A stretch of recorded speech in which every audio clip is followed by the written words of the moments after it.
کونے میں پڑی ہوئی کمپیوٹر ٹیبل سے یاد تھا کہ اسے میں استعمال کرنے والا بہت آرگنائز تھا۔ کمرے کی مختلف دیواروں پر بالی ووڈ ایکٹرز کی تصویریں موجود تھیں۔ باتھ روم کے دروازے اور کمرے کی کھڑکیوں کی شیشوں کو پلے بوائے میگزین سے کٹی گئی کچھ ماڈلز کی تصویروں سے سجایا گیا تھا۔ کمرے میں پہلی بار داخل ہونے والے کھولتے ہی بہت بری طرح چونکتا تھا، کیونکہ بالکل سامنے کھڑکیوں کے شیشوں پر موجود تصویریں چند لمحے کے لیے دیکھنے والوں کو تصویریں نہیں بلکہ اصل لڑکے لگتی تھیں۔ ان تصویروں میں وہاں موجود لگاتے ہوئے ترتیب کا خاصا خیال رکھا گیا تھا۔ بیڈ ادھر ادھر پھرتے ہوئے جیسے ہی موبائل تلاش کرنے کی کوشش کی، مگر موبائل اس کے ہاتھ کی رسائی سے بہت دور تھا۔ اس پر مسلسل کال آ رہی تھی۔ کچھ دیر اسی طرح ادھر ادھر ہاتھ پھیرنے کے بعد اس کا ہاتھ ساکت ہو گیا۔ شاید اب وہ واقعی سو چکا تھا، کیونکہ اس کے تھرتے پیر رک گئے تھے۔ موبائل پر اب بھی کال آ رہی تھی۔ بیڈ سے باہر نکلے ہوئے اس کے بائیں ہاتھ میں پڑا ہوا ریموٹ یکدم اس کی گرفت سے نکل کر نیچے گر گیا۔ مائیکل بورٹن کی آواز ابھی بھی کمرے میں گونج رہی تھی۔ "وین اے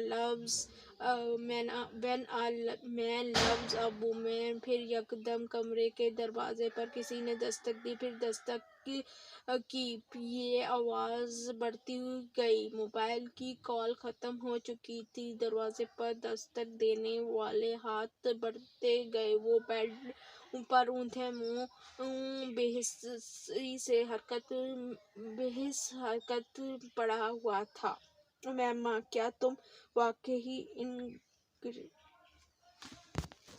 زینب کو جویریہ کے انکشاف پر جیسے کرنٹ لگی"۔ امیمہ نے ملامتی نظروں سے جویریہ کو دیکھا، جو پہلے ہی معذرت خواہ انداز میں اسے دیکھ رہی تھی۔ "اسے نہیں، مجھے دیکھ کر بتاؤ، کیا تم واقعی سچ بول رہی ہو"۔ زینب نے اس بار اسے کچھ جھڑکتے ہوئے کہا۔ "ہاں، مگر یہ اس قدر غیر معمولی اور حیرت انگیز واقعہ تو نہیں ہے کہ تم اس پر اس طرح ری ایکٹ کرو"۔ امیمہ نے بڑی رسانیت سے کہا۔ وہ سب لائبریری میں بیٹھی ہوئی تھیں، اپنی طرف سے حتمی، مقدر اور سرگوشیوں میں باتیں کر رہی تھیں۔ "مگر تمہیں ہمیں بتانا تو چاہیے تھا، آخر راز میں رکھنے کی کیا بات تھی"۔ اس بار رابعہ نے کہا۔ "راز میں تو نہیں رکھا، بس یہ کوئی اتنا اہم واقعہ نہیں تھا کہ تمہیں بتاؤں، اور تم لوگوں سے میری دوستی تو اب ہوئی ہے، جبکہ اس منگنی کو کئی سال گزر چکے ہیں"۔ امیمہ نے وضاحت کرتے ہوئے کہا۔ "کئی سال سے کیا مراد ہے تمہاری"؟ "میرا مطلب ہے 2-3 سال"۔ "پھر بھی امیمہ، بتانا تو چاہیے تھا تمہیں"۔ زینب کا اب کروں گی تو، اور کسی کو بتاؤں یا نہ بتاؤں، تمہیں ضرور بتاؤں گی"۔ "Very funny". زینب نے سر گھڑتے ہوئے کہا۔ "اب اس کی کوئی تصویر ہی دکھا دو، کون ہے، نام کیا ہے، کیا کرتا ہے"۔ رابعہ ہمیشہ کی طرح ایک ہی سانس میں سوال در سوال کر ڈالے۔ "فرسٹ کزن ہے، اسجد نام ہے"۔ امیمہ نے رک کر کچھ سوچتے ہوئے کہا۔ "MBA کیا ہے اور بزنس کرتا ہے"۔ "شکل و صورت کیسی ہے"؟ اس بار زینب نے پوچھا۔ امیمہ نے غور سے اس کے چہرے کو دیکھا۔ "ٹھیک ہے، میں تم سے پوچھ رہی ہوں"۔ "لمبا ہے، ڈارک ہے، ہینڈسم ہے"۔ اس بار امیمہ مسکراتے ہوئے کچھ کہے بغیر زینب کو دیکھتی رہی۔ امیمہ نے اپنی پسند سے یہ منگنی کی تھی، وہ اچھا خاصا گڈ لکنگ تھا۔ جویریہ نے اس بارے میں امیمہ کی طرف سے جواب دیتے ہوئے کہا۔ "ہمیں اندازہ کر لینا چاہیے تھا، آخر وہ امیمہ کا فرسٹ کزن ہے"۔ "اگلا کام یہ ہے کہ تم ہمیں اس کی تصویر لا کر دکھاؤ"۔ زینب نے کہا۔ "نہیں، اس سے پہلے کا ضروری کام یہ ہے کہ تم ہمیں کچھ کھلانے پلانے لے چلو"۔ رابعہ نے معذرت کے ساتھ کہا۔ "فی الحال تو یہاں سے چلیں، ہاسٹل جانا ہے مجھے"۔ امیمہ یکدم اٹھ کر کھڑی ہو گئی تو وہ بھی اٹھ گئیں۔ "ویسے جویریہ، تم نے یہ بات پہلے کیوں نہیں بتائی"۔ ساتھ چلتے ہوئے زینب نے جویریہ سے پوچھا۔ بھائی امیمہ نہیں چاہتی تھی، اس لیے میں نے کبھی اس موضوع پر بات نہیں کی، جویریہ نے معذرت خواہ انداز میں کہا۔ امیمہ نے مڑ کر ایک بار پھر جویریہ کو گھورا۔ اس کی نظروں میں ناراضگی تھی۔ امیمہ کیوں نہیں چاہتی تھی؟ میری منگنی ہوئی ہوتی تو میں شور مچا کر ہر جگہ، وہ بھی اس صورت میں جب یہ میری اپنی مرضی سے ہوئی ہے، زینب نے بلند آواز میں کہا۔ امیمہ اس بار کسی رد عمل کا اظہار نہیں کیا۔ آپ کا بیٹا آبادی کے اس 2.5 اشاریہ لوگوں میں شامل ہے جن کا آئی کیو لیول 150 سے زیادہ ہے۔ اس آئی کیو لیول کے ساتھ جو کچھ وہ کر رہا ہے وہ غیر معمولی صحیح مگر غیر متوقع نہیں ہے۔ اس غیر ملکی اسکول میں سالار کو جاتے ہوئے ابھی صرف ایک ہفتہ ہوا تھا۔ سکندر عثمان اور ان کی بیوی کو وہاں بلایا گیا۔ اسکول کے سائیکالوجسٹ نے انہیں سکندر کی مختلف آئی کیو ٹیسٹ کے بارے میں بتایا، جس میں اس کی پرفارمنس اس کے ٹیچرز اور سائیکالوجسٹ کو حیران کر دیا۔ اس اسکول میں وہ 150 کا آئی کیو لیول والا وہ واحد بچہ تھا جو چند ہی دنوں میں وہاں سب کی توجہ کا مرکز بن گیا۔ سکندر عثمان اور ان کی بیوی سے ملاقات کے دوران سائیکالوجسٹ کو اس کے بچپن کے بارے میں کچھ اور کھوج لگانے کا موقع ملا۔ وہ کافی دلچسپی سے سالار کے کیس کو اسٹڈی کر رہا تھا، اور دلچسپی کی یہ نوعیت پروفیشنل نہیں آتی تھی۔ اپنے کیریئر میں وہ پہلی بار اس آئی کیو کے بچے کو دیکھ رہا تھا۔ سکندر عثمان کو آج بھی وہ دن اچھی طرح یاد تھا۔ سکندر اس وقت صرف 2 سال کا تھا۔ غیر معمولی طور پر وہ اس عمر میں ایک عام بچے کی نسبت زیادہ صاف لہجے میں باتیں کرتا تھا، اور باتوں کی نوعیت ایسی ہوتی کہ وہ اور ان کی بیوی اکثر حیران ہوتے۔ ایک دن جب وہ اپنے بھائی سے فون پر بات کرنے کے لیے فون کر رہے تھے تو سالار ان کے پاس کھڑا تھا۔ وہ اس وقت ٹی وی لاؤنج میں بیٹھے تھے اور فون پر باتیں کرنے کے ساتھ ساتھ ٹی وی بھی دیکھ رہے تھے۔ کچھ دیر بعد انہوں نے فون رکھ دیا۔ انہوں نے سالار کو فون کا ریسیور اٹھاتے دیکھا۔ ہیلو انکل، میں سالار ہوں، میں کہہ رہا تھا کہ انہوں نے چونک کر اسے دیکھا۔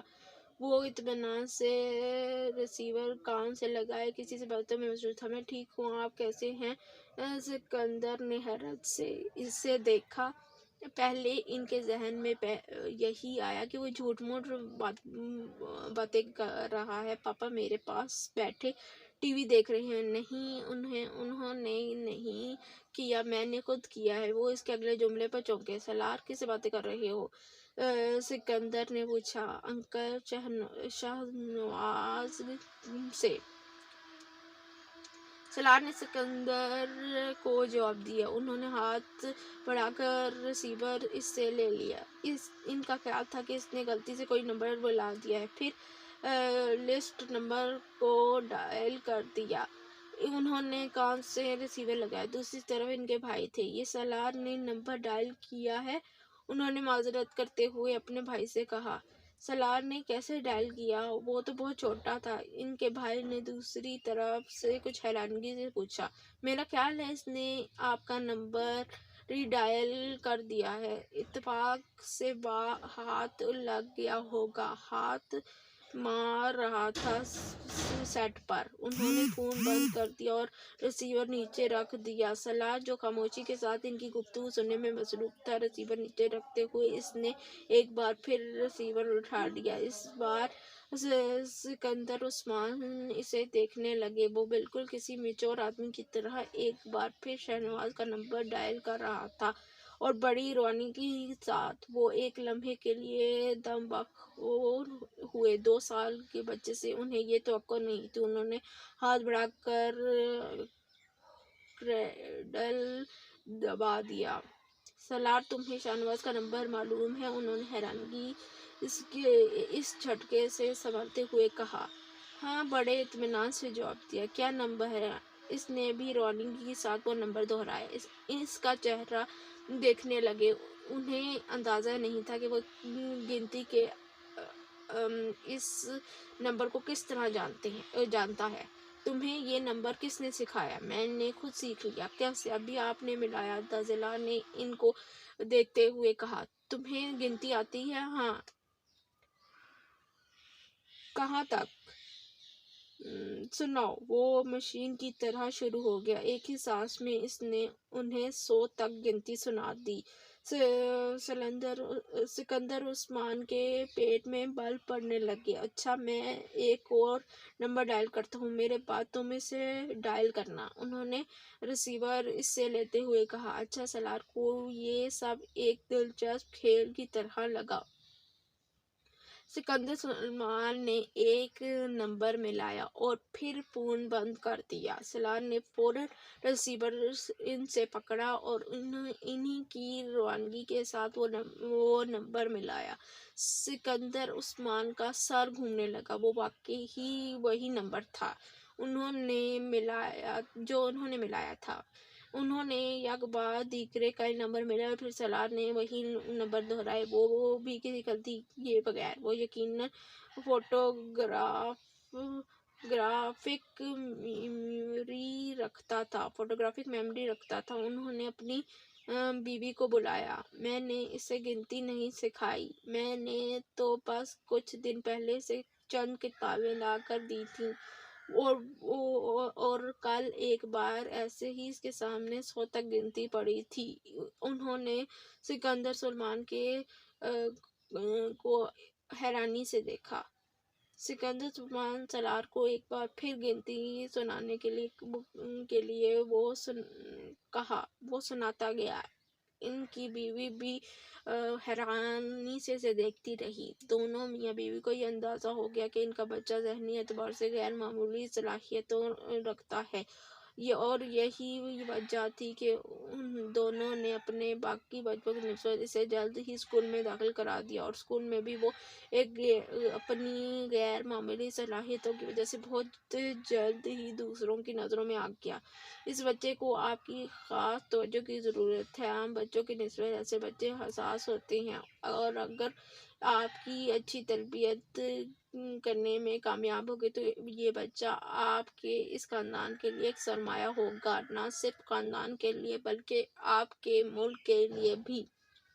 سکندر عثمان اور ان کی بیوی اس غیر ملکی سائیکالوجسٹ کی باتیں بڑے فخری انداز میں سن رہے تھے۔ اپنے بچوں کے مقابلے وہ سالار کو زیادہ اہمیت دیتے تھے اور ان کی سب سے چہیتی اولاد تھا، اور انہیں اس کی کامیابی پر فخر تھا۔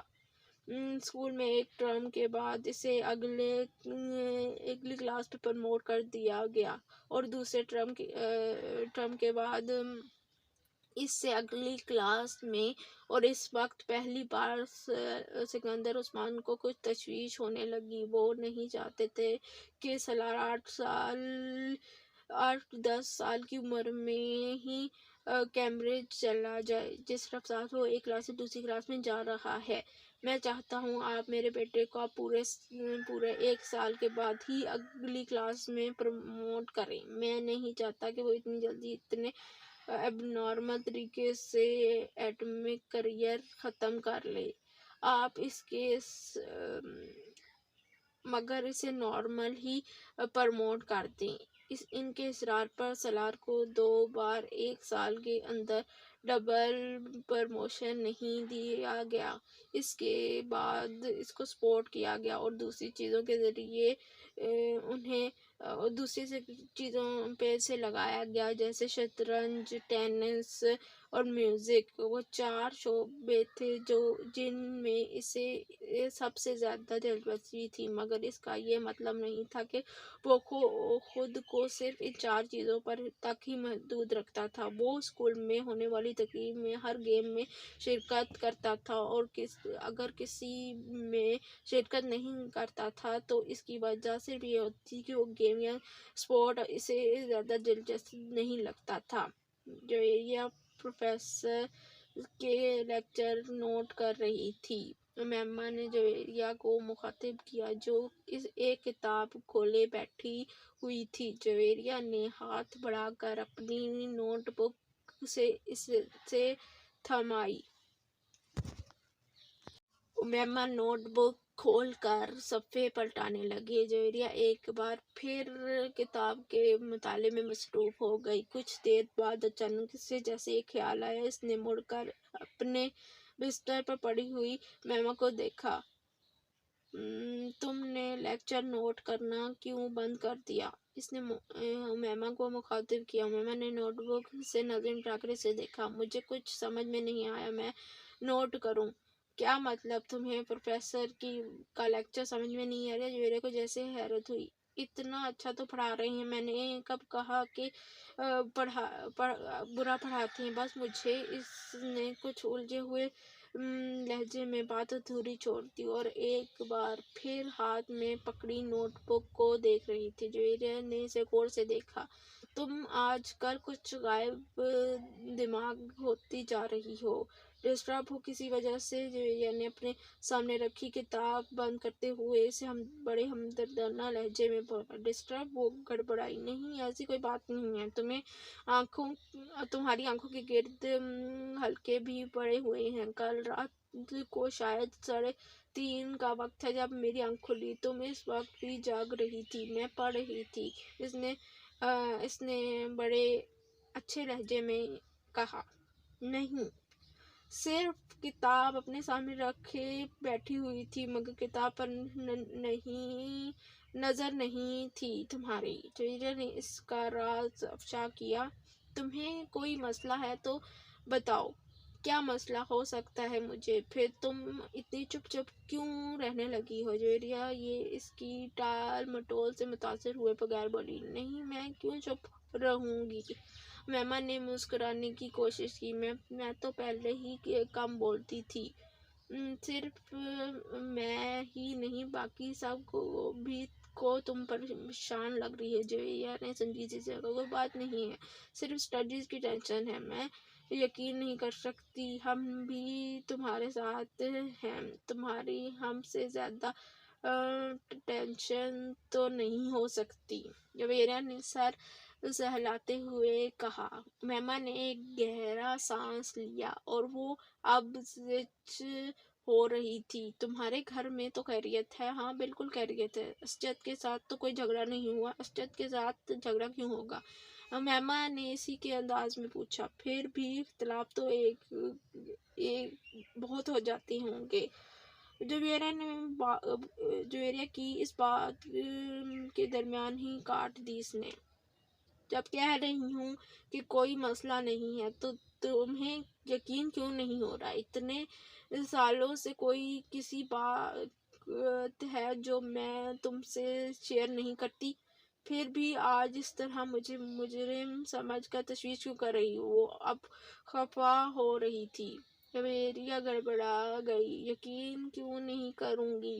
میں صرف اس لیے اصرار کر رہی تھی کہ شاید تم مجھے اس لیے اپنا مسئلہ نہیں بتا رہی کہ میں پریشان نہ ہو جاؤں۔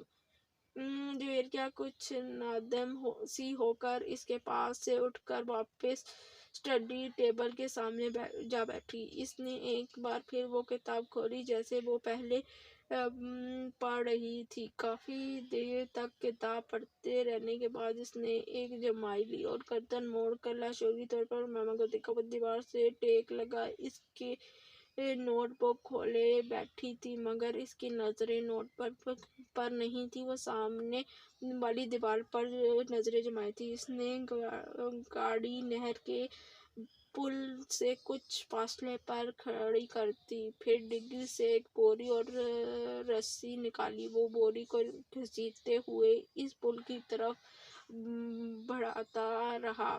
اس پاس سے گزرنے والے کچھ راہگیروں نے اسے دیکھا، مگر وہ رکے نہیں۔ اوپر پہنچ کر مگر وہ اپنے بازوؤں کو استعمال کرکے خود کو سطح پر لا سکتا تھا اور نہ ہی اپنے جسم کو اٹھا سکتا تھا۔ اس کے جسم کی پھڑپھڑاہٹ آہستہ آہستہ دم توڑنے رہی تھی۔ چند لوگوں نے اسے پل سے نیچے گرتے دیکھا اور چیختے ہوئے اس